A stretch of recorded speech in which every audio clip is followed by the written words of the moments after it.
we've been talking about how to develop bodhicitta. So, with the equalizing, exchanging self and others method.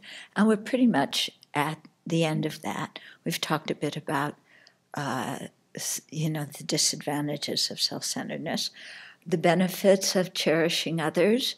I think those are kind of obvious, but we have to go over them and meditate on them again and again and again, instead of just saying to ourselves, oh, they're obvious and it's a good thing to do. But to really think about, starting in our daily life, that if we cherish the people who are around us, then we'll get along better with them. And the whole environment around us will be much more pleasant. So you can see this in a monastery, in a family, in a workplace, anywhere there's a group of people. If we cherish the people around us, then, everybody's happy. Yeah. When we just cherish ourselves, then we do lots of things that make ourselves and everybody else unhappy. So it's just, it really goes with what His Holiness says about, if you want to be happy, then be selfishly happy and take care of others. Yeah, so just really see that if, we have a kind attitude towards others, it really makes us happy. Whereas when we don't, we're unhappy, and then we say and do all sorts of things that make others unhappy too.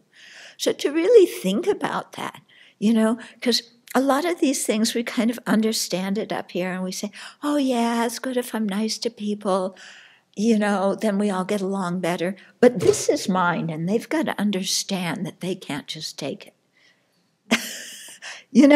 We go right from understanding this to, in our action, this, and our way of thinking, right back to the old way.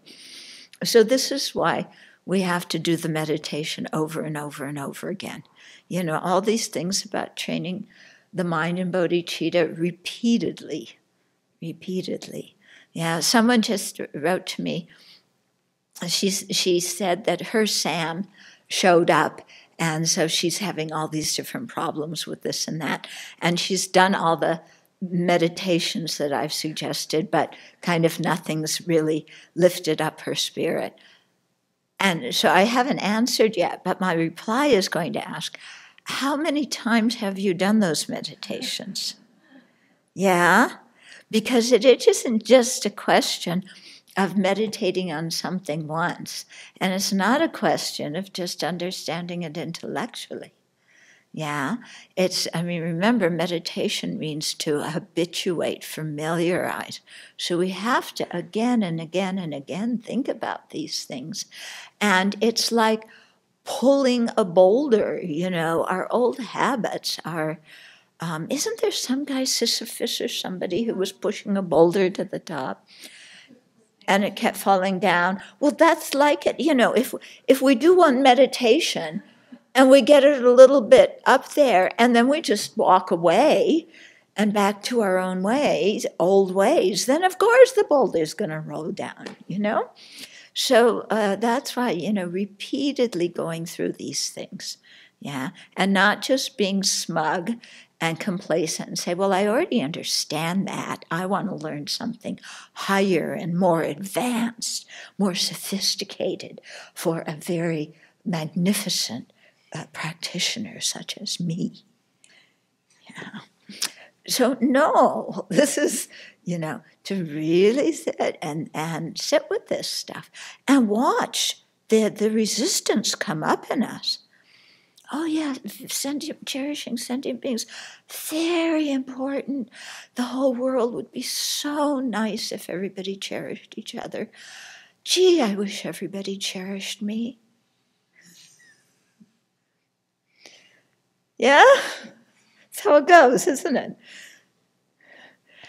And so it's really, that's why they say that understanding emptiness is very difficult, but once you have the correct view, actually getting a realization is not so comparatively difficult. But bodhicitta is very easy to understand, but realizing it and changing these old ways, Ooh, you know? So we got to really work on it. But the nice thing is, as we work on it, we can feel the shift in our own mind. You know, and as we do this day after day, year after year, generating bodhicitta, reminding ourselves every morning when we get up, you know, as much as possible, I'm not going to hurt others. As much as possible, I'm going to be kind. You know, I'm going to hold on to the bodhicitta today. And then just reminding ourselves every morning when we wake up, you know, every time you're in the bathroom, reminding yourself, bathroom is a good, you know, you don't have to have buzzes on your hand phone. You know, people put little things that remind them. Yeah. So going to the bathroom is a very good one. Yeah. Eating is a very good one. They had things we do all day and bring us back to remember our motivation and to remember bodhicitta. Yeah. And so the only way to do it is for us to practice. We can't hire anybody else to do it. And there's no shortcuts. Yeah, with something that depends just on familiarizing. Yeah, there's you know, how do you shortcut familiarization? Yeah, there isn't. You just got to do it. Okay. So then I thought it would be nice to start talking about Amitabha's 48 you know, unshakable resolves and kind of discuss them a little bit, you know, read them and like what, you know, what do these mean? Because these are very good examples of when you cherish others and the way you express that is by setting up a Pure Land, some of the kinds of, you know, things that you might aspire to do in your Pure Land. Okay, some of the things are very culturally bound, so they may not make a lot of sense to us now in our culture, but we can certainly, you know, make it adapt. You know, in my Pure Land, there will be no guns whatsoever and no desire for guns whatsoever. Nobody, the word gun, weapon will be totally unknown. Yeah? And people will never think of harming each other, and they will never, you know, express their frustration on each other. You know? Wow, wouldn't you like to be born there? That sounds like a good Pure Land. So, you know, I think we can start thinking of the kinds of things that we might like to establish according to our culture. Yeah. Maybe we'll get all the beings in the hell realms who are all, you know, suffering so much from killing each other. And, yeah, and they'll hear, oh, there's a Pure Land where the word weapon is unknown. And nobody thinks of harming each other, including me. You know, I want to be reborn there. Yeah. Or you don't have to have teenagers getting up and sobbing to convince, you know, the adults in society that something needs to be changed. Okay, so first one, provided I become a Buddha, or when I become a Buddha, if in that Buddha land of mine there should be hell, or the animal state of existence, or the realm of hungry ghost, then may I not attain awakening. Okay, so I'm going to build a Pure Land. And if somehow something goes really wrong and there's hell beings there and hungry ghosts and animals, then may I not attain awakening. So that's the way it's worded. But what it means is when I attain a Pure Land, these will be the conditions, because of course he's going to attain awakening. So of course these unshakable resolves are going to be actualized.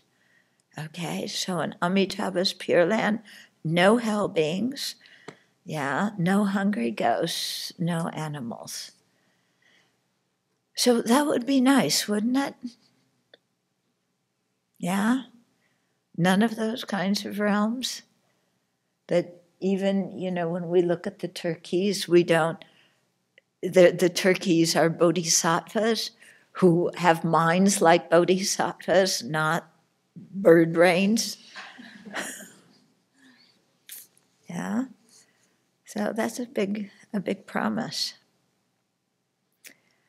Okay, provided I become a Buddha, if in that land of mine the beings who are born there should fall away, in other words, should they die, and be reborn in the 3 unfortunate realms, then may I not attain awakening. So he's saying in his Pure Land, nobody's going to die and be reborn in the lower realms. Okay? So, this can't just happen just because of Amitabha. Because if we have created the karma for those rebirths, and if we have craving and clinging at the time of death, there's no way Amitabha can stop that. Yeah. Unless somehow we get to his Pure Land, and then by the force of being there, our craving and clinging get subdued, and the karma that would cause that kind of rebirth gets purified. Yeah.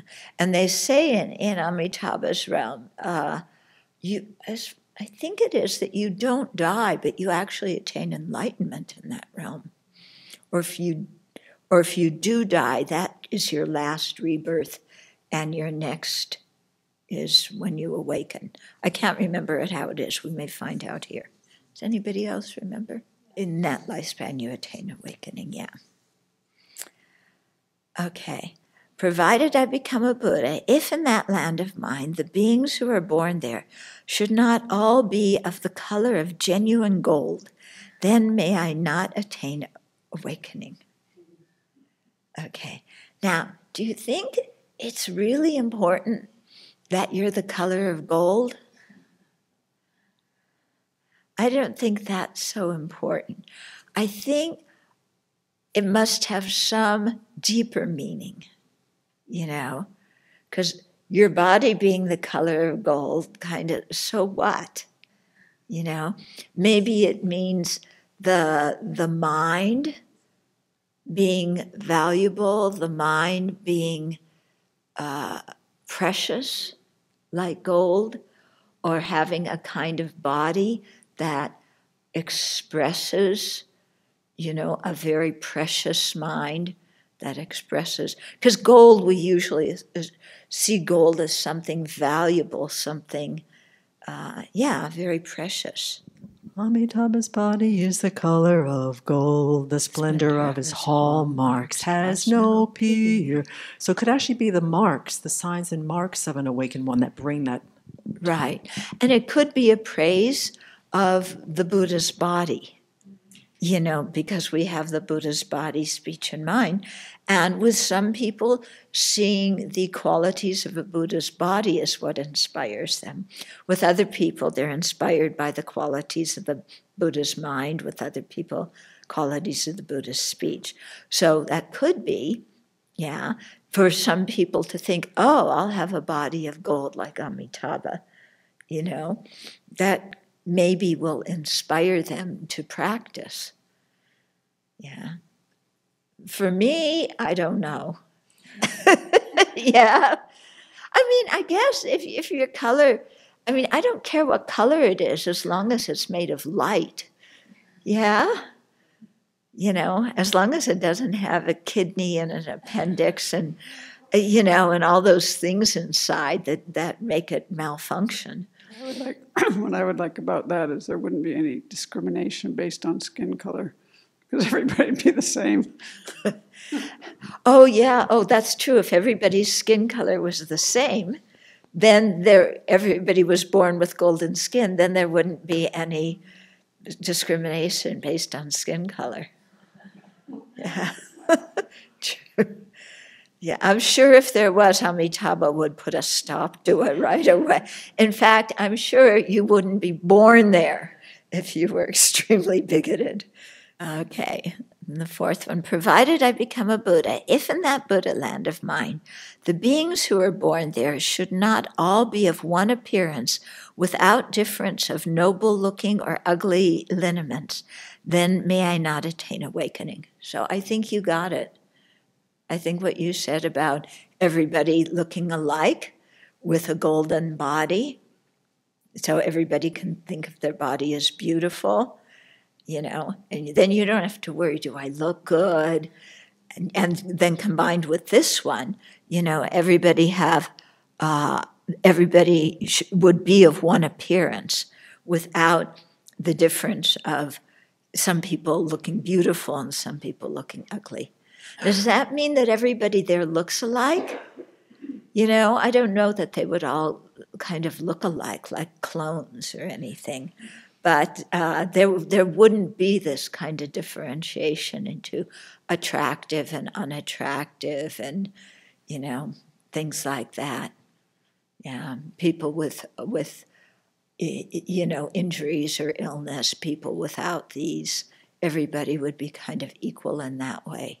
Yeah, so I think both 3 and 4 looks like apply that way, which would be nice, huh? Yeah. Okay, so we'll stop here. We did 4 of them today. So think about them. If you have some more comments, then we can discuss some more.